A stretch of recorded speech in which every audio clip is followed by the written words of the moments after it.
On the 10th of February 2009, Soul Wars was released. That's 6 months after HD graphics were added to Runescape, 1 year after summoning, and 1.5 years after the date of the Runescape snapshot that was used to create Oldschool. Still present in RS3, Soul Wars is a Slayer-based minigame where 2 teams fight in a large player versus player battleground. The team that kills the opponent's avatar the most times after 20 minutes wins the match. The 2 team avatars start with a level 100 Slayer requirement to damage them, and an item called Soul Fragments are used to reduce that level requirement. Soul Fragments are obtained from killing the Slayer monsters within the arena. There are Pyophians and Jellies scattered around the outskirts of the center area, and they have their regular Slayer level requirement to damage them. You could also obtain Soul Fragments by killing another player that's holding some. Soul Fragments are used on the obelisk right in the center of the arena, and for each Soul Fragment you add, the Slayer requirement of the enemy's avatar is reduced by 1. You can only use the fragments on the obelisk if your team controls the center area, which means your team has more players than the enemy on the central island. This made this part of the arena the PvP hotspot, since you could kill players from the other team to get Soul Fragments they're holding, then use it straight on the obelisk. On the other side of the arena, there are graveyards, and your team can take control of the graveyards as well. In the graveyard, if a bone is buried, then the Slayer level requirement of your own avatar has a 50% chance of increasing by 1, so it does the opposite effect of the Soul Fragments. Upon death, you respawn at the nearest graveyard that your team controls, or if none are controlled, you'll spawn back at the starter base. You come back as a ghost for 15 seconds before you can exit the spawn area. Probably the most powerful tactic of the minigame is to take control of both graveyards. That way, any death would result in spawning very close to the central area, and the enemy was always spawning very far away from your avatar.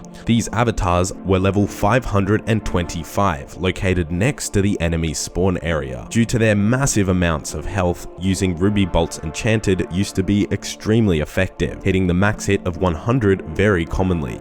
Overall, there are 0 requirements to actually play this minigame, although a high Slayer level and combat level will of course help dramatically. In recent times, Soul Wars has received some attention from the Oldschool RuneScape developers and community. The Gielinor Gazette is a blog that shows what the Oldschool RuneScape dev team have been working on. In the March edition, they talk about ideation days, where the JMods work on prototyping and creating possible updates that may end up in the polling booths to see whether the community likes them. In the past, this has led to a lot of great content in the game, like the Theater of Blood, Dragon Slayer 2, or the Twisted League. Soul Wars has been one of these ideation day projects, and the Oldschool team created a rendition of the minigame, and at the end they ask, do you want to see Soul Wars in Oldschool, or would you rather see another piece of content from post 2007? In the following month, the April Gielinor Gazette states, last month we talked about our initial prototype for bringing Soul Wars. The community response was hugely positive, so we're currently working on turning that prototype into a playable chunk of content. This shows a pretty big shift in the Oldschool RuneScape community, mostly due to the large number of newer players returning to the game. We've also seen this with HD graphics. A lot of players now support HD graphics, whereas a few years ago the idea would have been dismissed almost immediately. In an Oldschool team Q&A in 2015, so 5 years ago, the question was asked, will OSRS ever see Stealing Creation or Soul Wars? I always prefer it when we're taking Oldschool in a direction that isn't just a carbon copy of what RS3 did. Yeah. I know there's a lot of things in RS3 that are popular and great updates and hey, resizable mode. Yeah. But it's also good when we get to do something different. So rather than just copying Nex, for example, we created Zora as a new piece of content that's unique to Oldschool. Absolutely, yeah. I think everyone can agree that Oldschool has gone off on its own tangent with lots of unique content, but it does have a range of updates that were originally ideas from RS3. The main issues that steer players away from the game is the evolution of combat, pay to win, and major graphical changes. It shouldn't take away from the extremely nostalgic updates that the game saw in its most popular years. Some of these updates, like Soul Wars, Stealing Creation, or Fist of Guthix, would be very, very popular in Oldschool. A key breaking point though is the rewards from these updates and how they would affect old school, whether it be the economy, the player base, or simply how the game is played. A quick update on my merch store. If anyone's had a look at the store, you'll notice that everything's been out of stock for almost a month now. After some huge shipping delays due to COVID, a restock is being processed at the warehouse right now, so probably by the time this video is up or a couple of days after, some mousepad designs will be back in stock. If you want to join the restock notification list for one of my mousepads, you can check out the product page to get notified. Back in 2009, Soul Wars had a range of rewards available from Nomad's reward shop.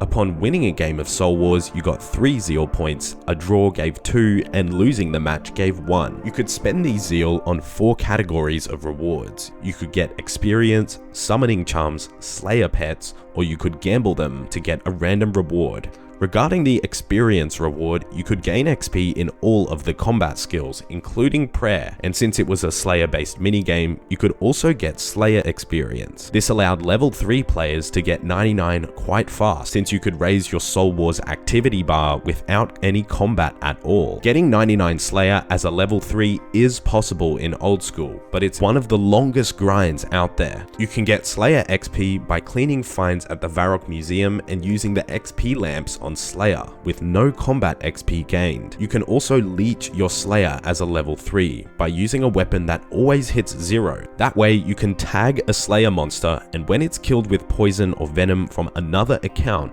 it still rewards the level 3 player with Slayer experience. This was shown in a video by level 100 hacks, getting the Slayer XP drop with 0 combat XP gain. Overall, both cleaning finds and using this tagging method takes thousands of hours to get to 99 Slayer. The highest Slayer level on a level 3 account is currently Scootat, and is likely to get 99 within a few months. Having Soul Wars give Slayer XP as a reward would completely change this, since the Zeal gave far greater XP rates than both of those methods. If Soul Wars was to come to Old School, I would expect the Slayer XP reward not to be an option, or Jagex may add a combat level requirement to play the minigame, similar to the level 40 combat requirement to play pest control. The minigame was also a fairly decent way to obtain summoning charms, which of course aren't in Old School. The amount of charms you got was dependent on your combat level, where at the maximum combat level you could get up to 52 charms per purchase.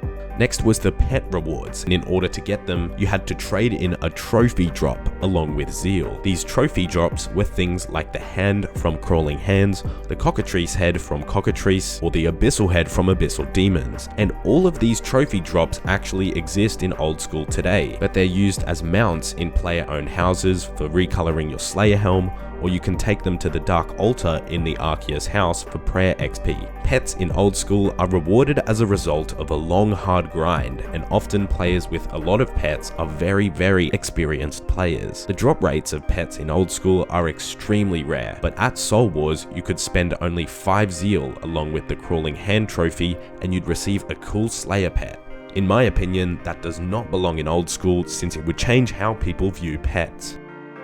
Lastly, there was a gamble option, which was also on the page showing the pets, and it was shown as a question mark. This gamble is similar to Barbarian Assaults, where you have a chance of getting over 20 different items, some that are worthless and some valuable ones, including up to 250k in straight cash. To gamble, it only costs 2 Zeal points, which can easily be obtained after just one game of Soul Wars. While it's not overly profitable, since a lot of the rewards were very low valued, it could have dramatic effects on Iron Man, since a lot of the drops were bones or herblore secondaries. It's also very likely that bots will flood Soul Wars, starting gold farms out of this gamble option. This leads me on to the final section of this video, the issues that Soul Wars had at around the time of its release. 3 months after the minigame came out, Jagex added an activity bar that monitored how much you were contributing to the game. This meant for that 3-month period, players could sit around doing absolutely nothing and would still be included all the way until the game finished. Even after the activity bar was added, players could still get away with AFKing, like staying in combat with one of the Slayer monsters, or getting an inventory of bones and every now and then burying one. So this is something Jagex will likely take into account if it was going to come to Old School. Soul Wars was also a decent way to complete your Fire Fiends or Jelly Slayer task, meaning a lot of players would ignore the basis of the minigame and not contribute to their team. Spawn killing was probably the biggest issue of the minigame. Players could use Ice Barrage where players would exit the spawn area, and with enough people barraging, no one could get anywhere.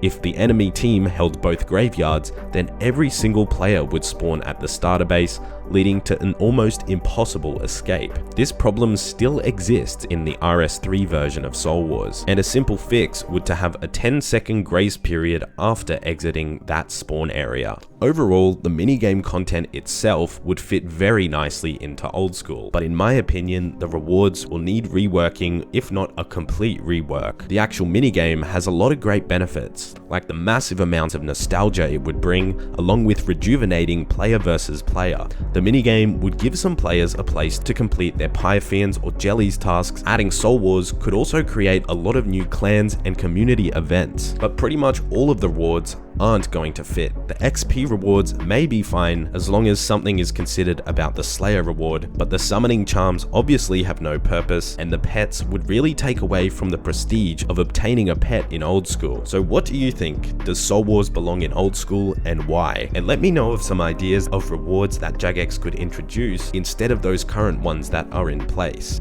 This video has been part of a small mini-series where I discuss how old updates would fit into the nature of the current Oldschool RuneScape. If you want to see more episodes, be sure to subscribe to my channel, and next I'll be talking about stealing creation. I'd like to thank this group of RS3 players for volunteering their time to help me start a Soul Wars game. This video wouldn't have been possible without them, since Soul Wars is pretty empty on RS3 and still needs 10 players to start a match, so I appreciate these guys coming out. Thanks for watching.